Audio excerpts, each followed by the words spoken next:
لو انتي عندك بكرة سلوتيب موجودة في البيت سواء السادة او المنقوش فهاتيه وتعالي هنعمل بفكرة حصرية لأول مرة على اليوتيوب، هتوفر عليكي فلوس كتير وعملية جدا جدا وشكلها شيك جدا جدا. تابعي الفيديو للآخر وانت هتعرفي.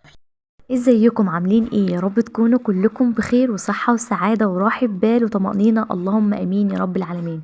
بما اننا بنعاني من غلاء الاسعار اللي كل يوم ده، فلو انتي موجودة عندك بكرة سلوتيب سواء سادة او منقوش فهاتيهم وتعالي هنعمل بيهم فكرة حصرية لأول مرة على اليوتيوب. هنجلب بيهم الكتب بطريقة سهلة وبسيطة وكمان عملية جدا جدا. أنا معتمدة الطريقة دي من الترم الأولاني وبجد كانت محافظة على الكتب ومخليها شكلها حلو. فممكن تجيب البقرة الكبيرة وممكن إنك تجيب البقرة الصغيرة. سعر الصغيرة من 12 ل 10 حسب المكان اللي انت بتجيبي منه، والكبيرة عاملة من 35 ل 45 حسب برضك المكان اللي انت بتجيبي منه. فاحنا هنجلب بيهم الكتب والأسلحة بطريقه سهله وبسيطه وكمان هتخلي شكل الكتب حلوه، وكمان الطريقه دي عمليه جدا جدا.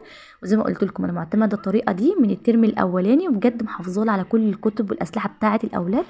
اول خطوه انا عملتها كده يا فرولات ان انا دبست الكتب بتاعه الاولاد بالشكل اللي انتوا شايفينه بدباسه الخشب عشان تحافظ لنا على ان السلاح كده ما يتفككش من بعض. فلو انتي متوفر عندك دباسه خشب او الدباسه الورقيه تقدري تدبسي بيها.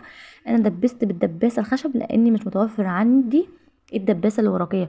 مش متوفر عندك ولا اي حاجه من الحاجات دي تقدري تدبسيها في المكتبه، لكن اوعي انك تشتري الجلاد من المكتبه لان سعر الترم ده فوق الفظيع. وطبعا كلنا عارفين ان كمان الاسلحه غاليه، فانتي هاتي بقى شوفي اللي هيناسبك ايه، سواء انك تقدري تجيبي البقره الصغيره او البقره الكبيره على حسب بقى ظروفك تبداي انك تجيبي اللي يناسبك.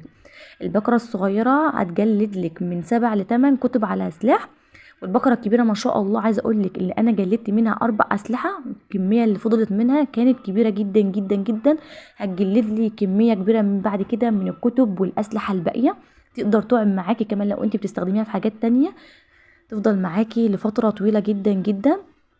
زي ما انتوا شايفين انا هنا كنت بجلد الكتب، انا هنا جلدت دي تاني واحد اهو بدأت اجلد فيه من الاسلحة بالشكل اللي انتوا شايفينه. كان بيتجلد معايا بكل سهولة وبشكله عملي جدا جدا.